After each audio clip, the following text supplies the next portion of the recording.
Свой рассказ об истории сводного текста Накый Самбета Дастан Идыгей я хочу начать с исторической справки. Часто, обсуждая Дастан Идыгей, мы путаем образ эпического героя с реальным историческим персонажем. Мы должны понимать, что это произведение народного творчества, и Идыгей, который фигурирует в произведении другие персонажи, являются художественными образами, в которые преследуют конкретную задачу. Они должны выполнить. В данной ситуации, получается, мы имеем такой жанр, который называется дастан. Когда началась работа по созданию сводного текста Накый Самбетом, мы должны вернуться в советское время, в 1921 год, когда впервые был проведен съезд краеведов и была поставлена задача по интенсивному собиранию фольклора, который находился под угрозой тех революционных, индустриальных перемен, которые происходили в нашей стране. Тогда собравшиеся на съезде специалисты прежде всего были озабочены систематизацией фольклора русского народа. Однако ученые-востоковеды предупредили о необходимости создания зеркала, огранки вокруг культуры русского народа через изучение культуры народов, живущих по соседству. Так был дан старт созданию обществ научных в регионах. В регионах тоже не спали. После революции объединились вокруг всевозможных краеведческих обществ, и Накый Самбет работал и сотрудничал с обществом Стерлитамаки и в Уфе. Он к этому времени уже закончил медресе Хасания в Уфе, он закончил медресе Мухаммадия у нас в Казани и вернулся к себе на родину, мечтая стать ученым, энциклопедистом, так как ему прогнозировали, что он будет ученым не меньшего масштаба, чем Шигабуддин Марджани. Он приехал в Казань, мечтая стать поэтом. Однако вскоре понял, что если он не изучит фольклор своего народа, тонкости, свой родной язык, он не добьется славы. Поэтому занялся полевыми исследованиями. Судьба благоволила к нему, так как он в Казани ходил в кружок Бадыги, а Бадыги был консультантом венгерского фольклориста, приехавшего к нам до революции.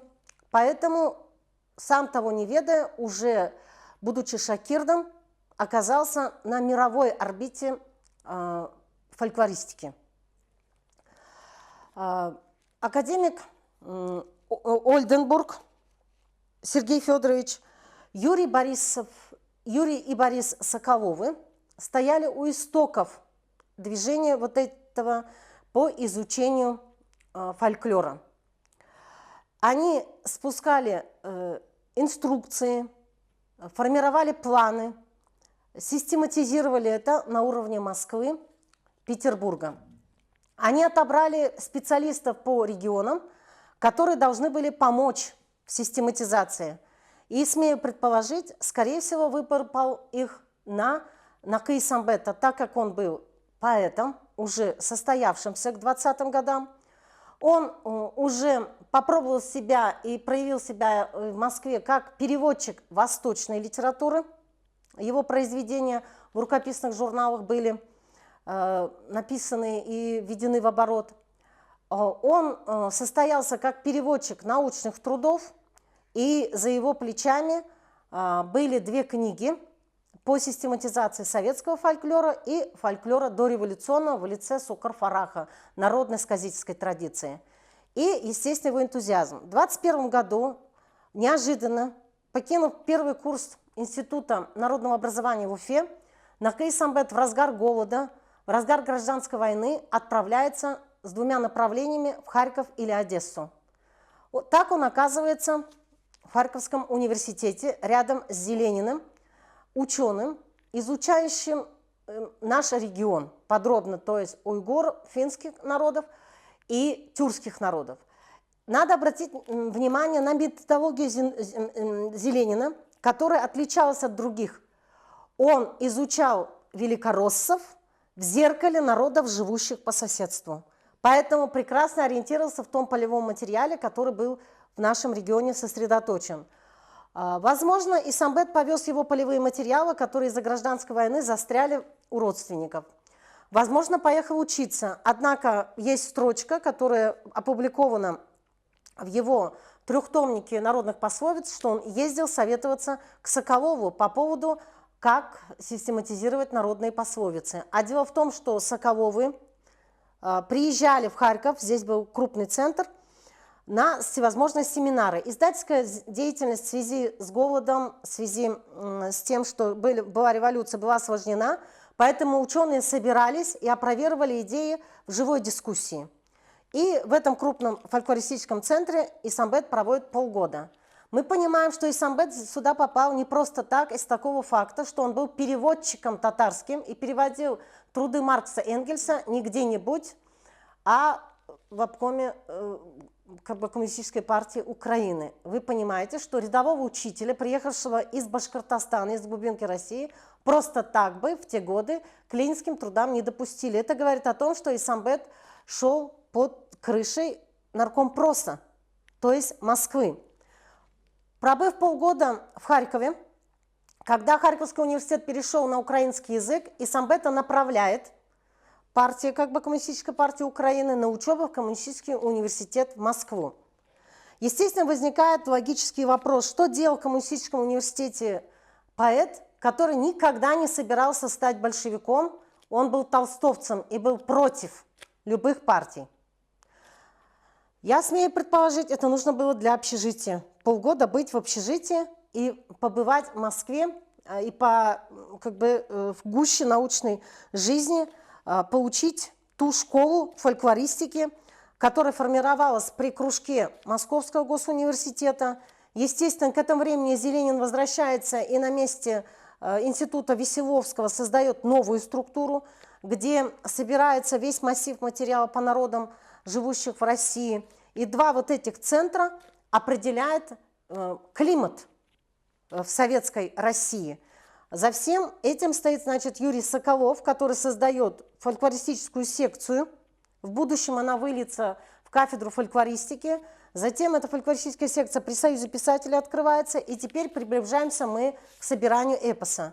Благодаря тому, что Исамбет прошел такую школу, в 1928 году он получает удостоверение члена Башкирской комплексной экспедиции Академии наук СССР. Удивительно, почему именно Исамбет занимается записыванием эпоса и других фольклорных жанров. Именно он садится за создание сводного текста «Идукей и Мурадым». Почему не кто-то другой из этой экспедиции? Ответ, я думаю, той квалификации, которую Исамбет получил к тому времени в Харькове, в Москве, и приехав уже и став членом подотряда, которым руководил Дмитриев. Исамбет в это время работает в школе, в системе народного образования, поэтому при поддержке наркомпроса имеет возможность объехать регион Урала-Поволжья, не повторяя населенные пункты, он собирает фольклорные материалы.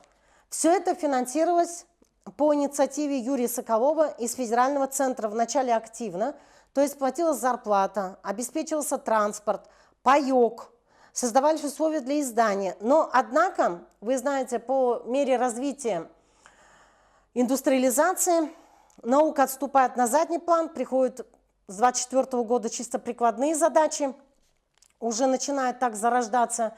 И мы уже видим, что к моменту, когда Исамбет разродился, в 1928 году сводным текстом издал его в Академцентр, приоритеты советской власти изменились, и их, собственно, наука не так интересует, и они поэтому не выделили финансирование, в конце концов, и рукопись Исамбета пролежала 16 лет неизданная. Он сдал ее в 1928 году. В связи с тем, что началось академическое дело, и оно было направлено против старой гвардии ученых, Исамбет в 30 году вынужден покинуть Уфу, вместе с семьей переехать в Казань. Однако он заручился справкой о том, что он свой сводный текст башкирского Кубаира Дастана и Дукей Мурадым сдал с комментариями научными. Приехав в Казань, он оказывается под угрозой другого дела, которое тоже могло закончиться печально. Это дело Джидиген, организации писательской, которая якобы угрожала целостности этой власти. Так он оказывается под следствием, оказался в тюрьме, и эта временная мера полугодовая, пока он здесь находился, спасло от расстрела, которое ему грозило по академическому делу, начатому из центра и спустившемуся в Уфу, как по делу, он там проходил как сын Ишана. Исамбет, ввиду того, что он вышел из тюрьмы, доказал свою невиновность, что он не руководил организацией Джидиген, был отлучен от литературы и поэтому мог посвятить целиком себя фольклорной работе, так как его никуда не пускали. Он уехал и стал работать за Казани и продолжил работу над сводным текстом Идукай Мурадым. Увидев, что в регионе продвинуть этот текст нельзя, к 1934 году при поддержке своих кураторов он готовит книгу для перевода и издания в издательстве «Академия» в Москве. Об уровне работы Исамбета свидетельствует, что он получил положительную рецензию у Юрия Соколова и у академика Гордлевского, тюрколога, крупнейшего востоковеда. Осталось только получить разрешение башкирской стороны на издание этого сводного текста. Переводчики Миних, как бы получается, Ахмед Ерикей, приступили к переводу на русский язык. Однако сводный текст, который должен был выйти одновременно с трудом о Чингисхане, раньше знаменитый Калевала, из-за того, что башкиры не простили Исамбету то, что он не переписал себя и не стал башкиром, и препятствовали развитию и движению его текста, так и не вышел. Исамбет не остановился на этом. Близился 40-й год, мы готовили декаду татарской культуры, и, в принципе, военные ветры уже стучались в стены нашей страны. И тогда, уже с 1937 года, Москва принимает решение о том, чтобы мобилизовать народы на защиту своего отечества, то есть идеологию уже садят, на фольклорные эпические тексты. И на секции, которую руководит Юрий Соколов, принимается решение о параде эпических текстов разных народов, собираются специальные комиссии, в том числе формируется комиссия по Идыгею. Разные тюркские народы, башкирские, киргизские народы, свои варианты представляют, и татарский. С ним едет Салих Баттал. На этой комиссии, где происходит презентация этих источников, комиссия приходит к выводу, что наиболее полной версией обладает татарский народ. И на основе этого нужно готовить единый сводный текст. Баттал пишет письмо Исамбету. Исамбету, по-видимому, уже костяк работы был сделан к тому времени. Исамбет получает заказ параллельно от обкома на подготовку трагедии Идыгей, съездив в Сибирь, убедившись в том, что, в принципе, носителей практически не сохранилось, мы имеем только вот с источниками, на основе 17 татарских вариантов Исамбет к 1940 году в журнале Совета Эдебияты в 11-12 номере издает свой вариант эпического текста, обогнав академических ученых, сидящих в Ияли. То есть к моменту X у Исамбета на руках два сводных текста находятся. Один башкирский, на основе 3 башкирских источников, и на основе 17 он делает свой сводный текст. К этому времени заказ из Москвы зреет, создается комиссия в республике, Конюковым руководимая. Исамбета вызывает в обком, и вы понимаете, конечно же, нужна официальная крыша для нового сводного текста. Чьей этой крышей является академический наш институт Текси и Алида. Как бы получается, он тогда научно-исследовательским институтом считается. Исамбет отказывается с ними работать. Он не хочет отдавать свое авторское право как составителя. Однако дело по Идыгею, по Джидигену было не закрыто.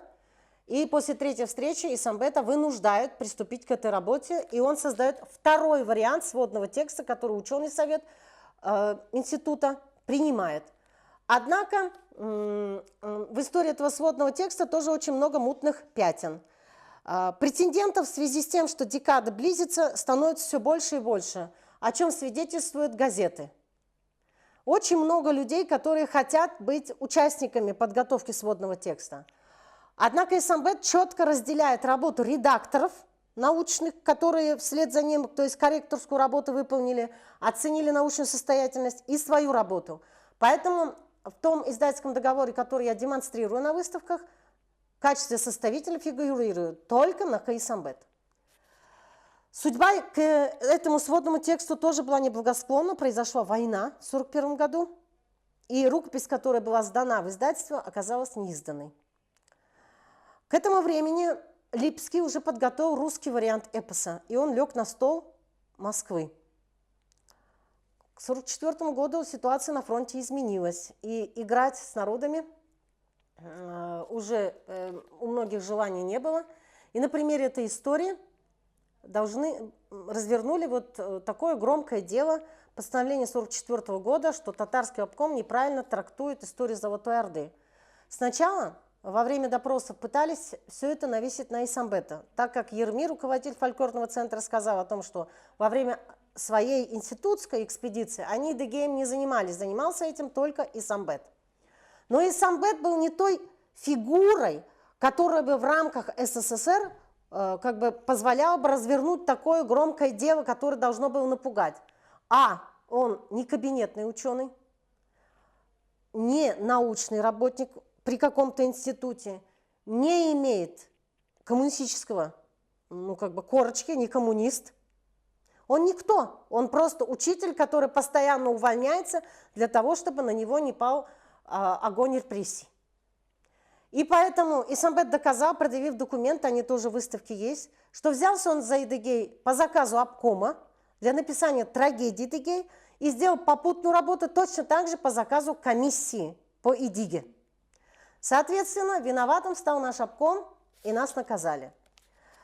Исамбет долго платил за то, что работал над Эдыгеем, его обвинили в том, что он идеализирует Золотую Орду, однако он от этой работы не отказался, подготовил третью версию, которая не заканчивается гибелью Эдыгея, а там есть глава о судьбах тех государств, которые когда-то были объединены в Золотую Орду, и о том, как они должны себя вести в будущем, то есть нравоучение финальное, которое мы не видим в тех текстах, которые вы сегодня озвучиваете. В 90-х годах, естественно, собирается комиссия МИРАС, и они выступают с инициативой издать Эдыгей, потому что в это время мы вернули татарскому народу такой крупный текст, как Кылгали, Кыса Юсуф, сказание о Юсуфе. Исамбет мечтал опубликовать неподцензурный вариант, книжный вариант. Исамбет пытался договориться и защитить свои авторские права через Союз писателей. На выставке есть письмо его, обращенное к правлению писателей, где он всю историю этого вопроса реконструирует. Затем он был вынужден защищать свои права в суде. Первый суд Исамбет Бауманский выиграл, второй в Верховном суде он проиграл. Решение Верховного суда было отменено судом в Москве, и дело было передано в Самару, и к делу подключился РАП. На экспертизе РАПа было доказано, что этот сводный текст выполнен, естественно, Исамбетом на основе источников, которые он в глобальной своей такой огромной масштабной работе, Эдыгею 500 лет, то есть он датирует дату этого произведения, появления эпоса как источника, датой смерти Эдыгея реально, 1419 годом. И к моменту записи, которая была сделана Сидык Бабая, 1919 год, он говорит о том, что этому эпосу как минимум 500 лет. И поэтому на декаде должны были отмечать 500-летие татарского варианта эпоса. В итоге, к сожалению, Исамбет умер. Умер героем, сумевшим защитить свои авторские права, получается, в Москве. К сожалению, пока мы с вами из изданного имеем варианты, в которые вмешались тот или иной редактор, перемещая какие-то поэтические строчки. Исамбет этот текст создал силой своего научного дарования, скрупулезной обработкой источников. При этом 34 источника он обработал других тюркских народов, то есть он указывает, списком их дает, выделяя 17 татарских на момент создания первого текста, потом еще 8 текстов, которые хранились в архиве, и Али добавляет, когда второй текст готовит. К сожалению, я видела только один раз третий текст. И изумилась культуре работы Исамбета. Конечно, Исамбет мечтал опубликовать текст с глобальными подвалами, как нужно текстологу, чтобы указать, откуда какая строчка, из какого источника взята, переработана, обработана, со сносками. И с его глобальными научными комментариями, которые исчезли той книжной версии, которую мы транслируем сегодня через татарское книжное издательство. Это глобальная научная работа, которая признана была мировым сообществом. Его сравнили, как этот текст, эту текстологическую работу, как составителем Калевала. Если вы откроете первый вариант книжный, который был опубликован в 90-х годах, о чем сказано в статье Миркасыма Усманова. Вклад Исамбета признает и Жермунский. Долгие годы никто мне не мог объяснить вот холодное отношение, да, к исамбетовскому тексту, который транслирует школа Жермунского. Недавно я нашла ответ. Опять же, ответ кроется в школах фольклористики. Оказывается, два брата Юрий Соколов и Борис Соколов еще до революции, сформировавшие свою научную школу, исходили из того, что фольклор – это не рудимент, предмет археологических раскопок только. Он имеет будущее и может получить будущее в разных родах искусства. Да? То есть в театре, в живописи, архитектуре. Каждое поколение должно что-то добавлять свое и давать новое дыхание. Тогда как школа Жермунского и Фрейденберг исходила из того, что это исторический рудимент ископаемый, да, который мы должны изучать как наше прошлое.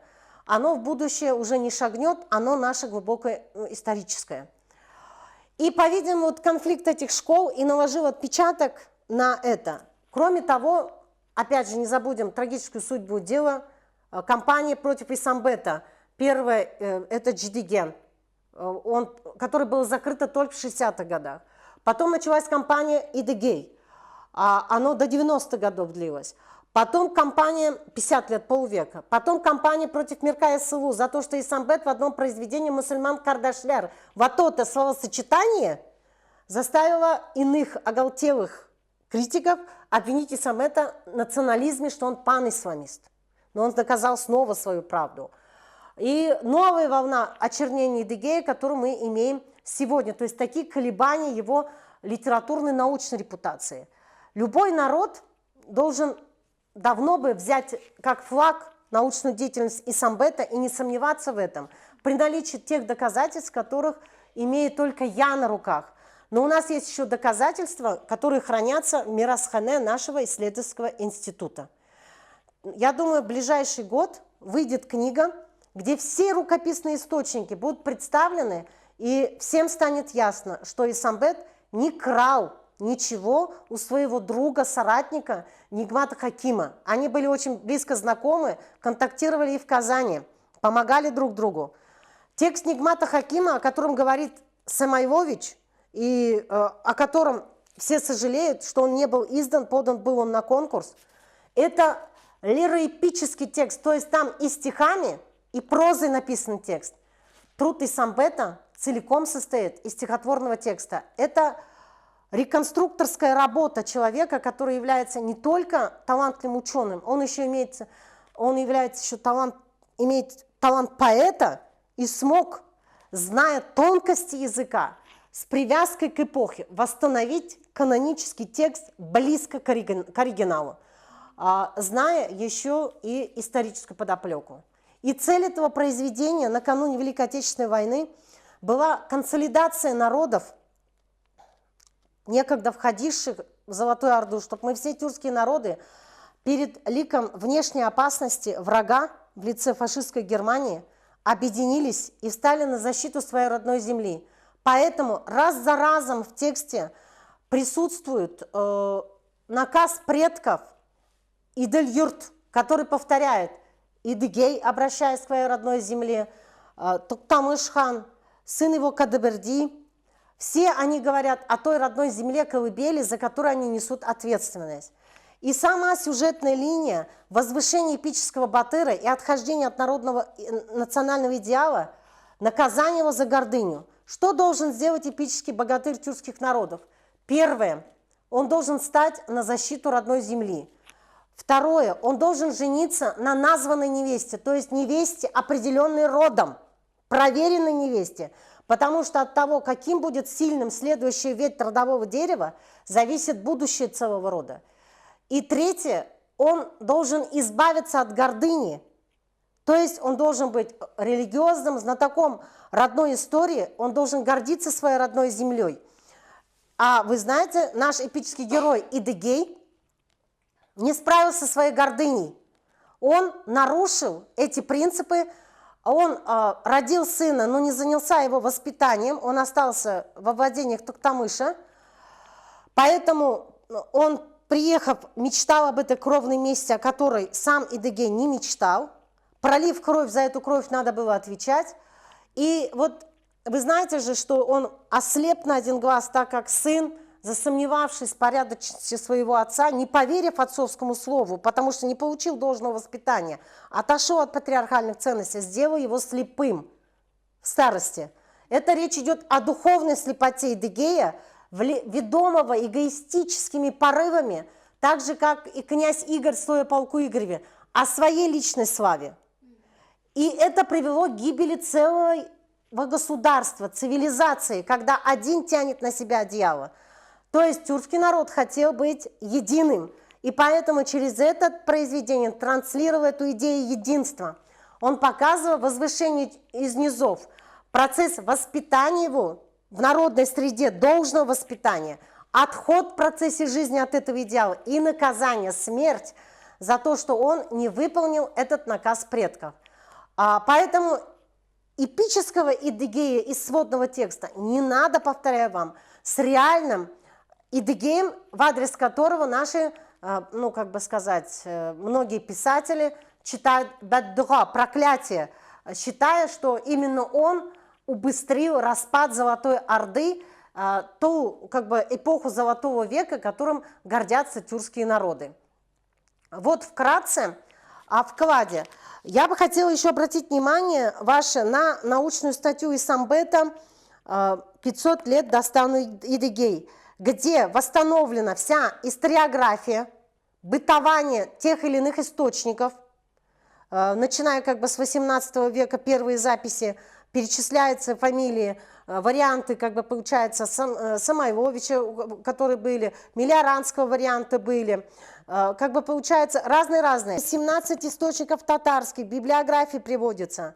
Исамбет историю Золотой Орды реконструирует и показывает различия между эпическим героем и реальным Идыгеем.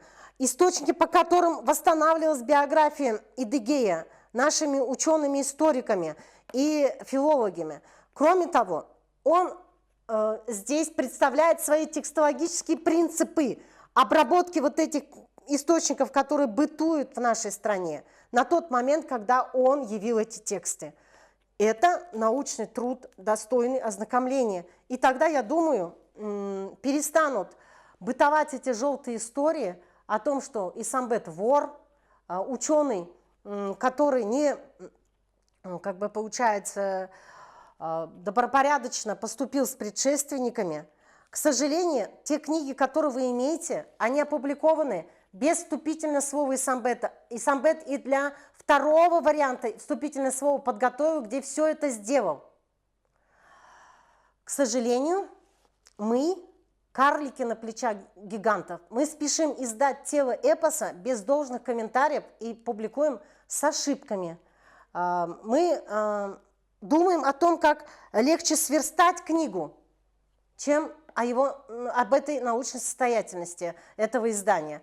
Я думаю, наступит время, когда третий вариант Исамбета, канонически верный его авторской воле, дойдет до читателя.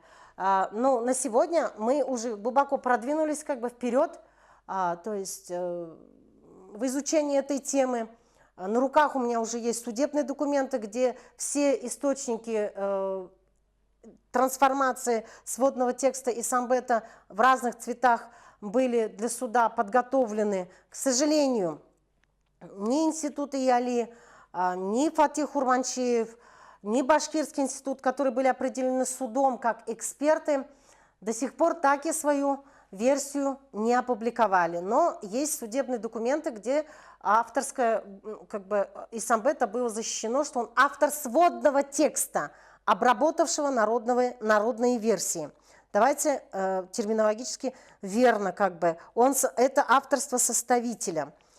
Сегодня текст, который вы превратили в аудиодастан, он является вариантом исамбетовского дастана, где просто некоторые строчки с места сдвинуты из одной главы в другую, по прихоти тех редакторов, которые после смерти Исамбета работали в издательстве. Сегодня, ну, как бы получается, естественно, когда авторское право жестко регламентируется государством, надо отдать должное татарскому книжному издательству, имя Исамбета появилось на последней странице юбилейного издания на татарском и русском языке, такого как бы подарочного издания. Однако тоже это пока оформлено неверно. Я думаю, мы подойдем к следующему изданию, уже оформив в соответствии с авторскими правами.